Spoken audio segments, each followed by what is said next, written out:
ಪೂಜ್ಯಾಯ ರಾಘವೇಂದ್ರಾಯ ಸತ್ಯಧರ್ಮರತಾಯ ಚ ಭಜತಾಂ ಕಲ್ಪವೃಕ್ಷಾಯ ನಮತಾಂ ಕಾಮಧೇನವೇ. ನಮಸ್ಕಾರ ಸ್ನೇಹಿತರೆ, ಹೇಗಿದ್ದೀರಾ ಎಲ್ಲರೂ? ನಮ್ಮ ರಾಯರ ಕೃಪೆಯಿಂದ ನೀವೆಲ್ಲರೂ ಚೆನ್ನಾಗಿದ್ದೀರಾ ಅಂತ ಭಾವಿಸ್ತೀನಿ. ಸ್ನೇಹಿತರೆ, ಇವತ್ತಿನ ವಿಡಿಯೋದಲ್ಲಿ ಮನುಷ್ಯ ತನ್ನ ಜೀವನದಲ್ಲಿ ಎಷ್ಟೋ ನೊಂದು ಬೆಂದು ಈ ಕಷ್ಟಗಳಿಂದ ಜೀವನನೇ ಸಾಕಪ್ಪ ಅಂತ ಅಂದ್ಕೊಂಬಿಟ್ಟಿರ್ತಾನೆ ಅಲ್ವಾ. ಅಂತಹ ಒಂದು ಪರಿಸ್ಥಿತಿಯಲ್ಲಿ ನಾವು ನಂಬಿರೋರೆಲ್ಲರೂ ನಮ್ಮನ್ನು ಕೈ ಬಿಟ್ಟಾಗ ನಮ್ಮನ್ನು ರಾಯರು ಕೈ ಹಿಡಿತಾರೆ. ಅದೆಷ್ಟು ಸತ್ಯ, ಅದನ್ನು ನಾವು ಯಾವ ರೀತಿ ರಾಯರ ಹತ್ರ ನಾವು ಮೊರೆ ಹೋಗಬೇಕು ಅನ್ನೋದ್ರ ಬಗ್ಗೆ ಹೇಳ್ಕೊಡ್ತೀನಿ. ಎಷ್ಟೋ ಜನ ತಮ್ಮ ತಮ್ಮ ಜೀವನಗಳಲ್ಲಿ ತೊಂದರೆಗಳು ಬಂದಾಗ ತುಂಬಾ ಕುಗ್ಗು ಹೋಗ್ತಾರೆ. ಎಲ್ಲ ಮುಗೀತು, ಇನ್ನೇನೂ ಇಲ್ಲ, ಎಲ್ಲ ಕಳ್ಕೊಂಡೆ ಅಂತ ಸ್ಥೈರ್ಯ ಕಳ್ಕೊಂಡ್ಬಿಡ್ತಾರೆ. ಅಂತಹ ಸಂದರ್ಭ ಬಂದಾಗ ನಮ್ಮ ರಾಯರಿದ್ದಾರೆ ಅಂತ ನಾವು ಯಾವತ್ತೂ ಮರಿಬಾರದು. ಯಾಕೆ ಅಂದರೆ, ಕಂಡ ಕಡೆಯೆಲ್ಲ ತಿರುಗಿ ಬೆಂಡಾದೆ ಹೋ ಮನುಜ, ಕಡೆಗೊಮ್ಮೆ ತಿರುಗಿ ನೋಡು ಈ ರಾಯರ ಅಂತ ಜ್ಞಾನಿಗಳು ಹೇಳಿದ್ದಾರೆ. ಸುಮ್ಮನೆ ಹೇಳಿಲ್ಲ ಈ ಮಾತು.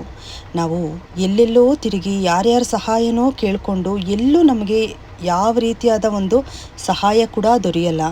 ಅಂತಹ ಸಮಯದಲ್ಲಿ ನಾವು ಒಮ್ಮೆ ತಿರುಗಿ ನೋಡಬೇಕು. ನಮಗೋಸ್ಕರ ಕಾಯ್ಕೊಂಡು ನಮ್ಮ ರಾಯರು ಇರ್ತಾರೆ.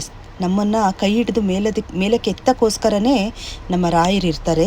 ಅವರನ್ನು ನಾವು ಒಮ್ಮೆ ತಿರುಗಿ ನೋಡಿ ರಾಯರೇ ಅಂತ ಕರೆದು ನಮ್ಮ ಸಂಕಷ್ಟಗಳನ್ನೆಲ್ಲ ಅವ್ರ ಹತ್ರ ಹೇಳ್ಕೊಂಡಾಗ ಖಂಡಿತ ಅವರು ನಮಗೆ ಅನುಗ್ರಹ ಮಾಡೇ ಮಾಡ್ತಾರೆ. ನಾವು ನಂಬದವರಿಂದ ನಮಗೆ ಆರ್ಥಿಕವಾಗಾಗ್ಬೋದು ಅಥವಾ ಮಾನಸಿಕವಾಗಾಗ್ಬೋದು ಯಾವುದೇ ರೀತಿಯಾದ ಸಹಾಯ ದೊರೆಯದೇ ಇದ್ದಾಗ, ಇನ್ನೇನು ಎಲ್ಲ ಮುಗೀತು, ನಮ್ಮ ಜೀವನ ಇಷ್ಟೇ ಅಂದ್ಕೊಂಡಾಗ ಒಮ್ಮೆ ನೀವು ರಾಯರ ಕಡೆ ತಿರುಗಿ ನೋಡಿ.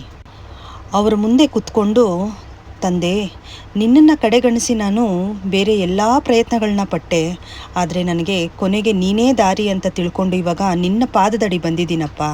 ನನ್ನನ್ನು ಈ ಒಂದು ಸಂಕಷ್ಟದಿಂದ ಕಾಪಾಡು ನನ್ನಪ್ಪ. ನನ್ನ ಕಷ್ಟಕ್ಕೆ ಆಗೋದು ನೀವೇ ಅಂತ ನಾನು ಮರ್ತುಬಿಟ್ಟೆ. ನನ್ನಪ್ಪ, ಜೀವನದಲ್ಲಿ ನಾನು ತುಂಬ ಕಷ್ಟಗಳನ್ನ ಅನುಭವಿಸಿದ್ದೀನಿ, ತುಂಬ ನೊಂದು ಬೆಂದಿದ್ದೀನಿ. ಇನ್ನೂ ನನಗೆ ಆ ಶಕ್ತಿ ಇಲ್ಲ ತಂದೆ, ನನ್ನನ್ನು ಉದ್ಧರಿಸು ನನ್ನಪ್ಪ ಅಂತ ರಾಯರ ಪಾದಕ್ಕೆ ನೀವು ಶರಣಾಗಿ. ನೋಡಿ, ಒಂದು ಮಾತನ್ನು ಹೇಳ್ತೀನಿ, ಕಾಣುವ ಕೈಗಳು ಕೈ ಬಿಟ್ಟರೇನು, ಕಾಣದ ಕೈಯೊಂದು ಸಾಕು ಕೈ ಹಿಡಿದು ನಮ್ಮನ್ನು ಮೇಲಕ್ಕೆತ್ತಳು ಅಂತ ಅಲ್ವಾ. ನಮಗೆ ಕಣ್ಣಿಗೆ ಕಾಣೋ ಕೈಗಳು ನಮ್ಮನ್ನು ಕೈ ಹಿಡಿದು ಮೇಲೆತ್ತುತ್ತಾರೆ ಅಂತ ಎಷ್ಟು ಭರವಸೆಗಳನ್ನ ಇಟ್ಕೊಂಡು ನಾವು ಇರ್ತೀವಿ. ಆದರೂ ಕೂಡ ಅವರು ನಮ್ಮನ್ನು ಕೈ ಹಿಡಿದು ಮೇಲಕ್ಕೆತ್ತಿಲ್ಲ ಅಂದರೂ ಎಲ್ಲೋ ಒಂದು ಕಾಣದ ಕೈ ನಮ್ಮನ್ನು ಮೇಲೆತ್ತು ಕಾಪಾಡೋದಕ್ಕೆ ಕಾಯ್ತಾ ಇರುತ್ತೆ. ನಾವು ಅವರ ಹತ್ರ ಶರಣಾಗಿ ಹೋಗಬೇಕೇ ಬಿಟ್ಟರೆ, ನಾವೊಂದು ಸಲ ಅವರ ಹತ್ರ ಹೋಗಿ ಶರಣಾದರೆ ಖಂಡಿತವಾಗ್ಲೂ ನಿಮಗೆ ನಿಮ್ಮ ಜೀವನದಲ್ಲಿರುವಂತಹ ಕಷ್ಟಗಳೆಲ್ಲ ದೂರ ಆಯಿತು ಅಂತಲೇ ಅರ್ಥ. ಮನುಷ್ಯನ ಕೈ ಬಿಟ್ಟರು ಭಗವಂತ ಕೈ ಬಿಡಲ್ಲ ಅನ್ನೋದೇ ಸತಸಿದ್ಧ. ಖಂಡಿತವಾಗ್ಲೂ ನನ್ನಪ್ಪ ಕೈ ಹಿಡದೇ ಹಿಡಿತಾರೆ. ನೀವೆಂಥದ್ದೇ ಕಷ್ಟದಲ್ಲಿರಿ, ಅದರಿಂದ ನಿಮ್ಮನ್ನು ಮೇಲೆ ತಂದೇ ತರ್ತಾರೆ. ಇದು ಸತ್ಯ. ಅಷ್ಟೇ ಭಕ್ತಿಯಿಂದ, ಅಷ್ಟೇ ಒಂದು ಶ್ರದ್ಧಾ ಭಕ್ತಿಯಿಂದ ನೀವು ರಾಯರನ್ನ ಪೂಜೆ ಮಾಡೋದಕ್ಕೆ ಶುರು ಮಾಡಿ. ಯಾಕೆ ನಿಮ್ಮ ಕಷ್ಟಗಳೆಲ್ಲ ದೂರ ಆಗಲ್ಲ ಅಂತ ನೋಡೋಣ ಅಲ್ವಾ. ನಾವು ಏನೇ ಮಾಡಿದ್ರೂ ಅದರಲ್ಲಿ ನಾವೊಂದು ನಂಬಿಕೆ ಇಟ್ಕೊಂಡು ಮಾಡಬೇಕು. ರಾಯರಿದ್ದಾರೆ, ರಾಯರು ನಮ್ಮನ್ನು ಕಾಪಾಡ್ತಾರೆ ಅನ್ನೋ ನಂಬಿಕೆನ ನೀವಿಟ್ಟು ರಾಯರನ್ನ ಪೂರ್ತಿಯಾಗಿ ನಂಬಿಡಿ. ರಾಯರು ನಿಮ್ಮ ಕೈ ಬಿಡೋ ಮಾತೇ ಇಲ್ಲ. ನೋಡಿದ್ರಲ್ವ ವೀಕ್ಷಕರೇ, ಇಷ್ಟೇ ಜೀವನದಲ್ಲಿ ಇದೊಂದೇ ಒಂದು ಅಂಶನ ನೀವು ತಿಳ್ಕೊಂಬಿಡಿ. ನೀವು ನಂಬಿದವರೆಲ್ಲರೂ ನಿಮ್ಮನ್ನು ಕೈ ಬಿಟ್ಟಾಗ ಭಗವಂತ ಒಬ್ಬನೇ ನಿಮ್ಮನ್ನು ಕೈ ಹಿಡಿಯೋದು ಅಂತ ತಿಳ್ಕೊಳ್ಳಿ. ಅದೇ ಸತ್ಯ. ನೀವು ಅದ್ರ ಪ್ರಕಾರನೇ ನಡೆದ್ರೆ ಖಂಡಿತವಾಗ್ಲೂ ನೀವು ಎಂಥದ್ದೇ ಕಷ್ಟದಲ್ಲಿದ್ದರೂ ಕೂಡ ನೀವು ಚೇತರಿಸ್ಕೊಂಡು ಮೇಲೆ ಬರೋದಂತೂ ಸತಸಿದ್ಧ. ವೀಕ್ಷಕರೇ, ಈ ವಿಡಿಯೋ ನಿಮಗೆ ಇಷ್ಟ ಆಗಿದರೆ ಪ್ಲೀಸ್ ಲೈಕ್ ಮಾಡಿ, ಶೇರ್ ಮಾಡಿ, ಸಬ್ಸ್ಕ್ರೈಬ್ ಮಾಡಿ.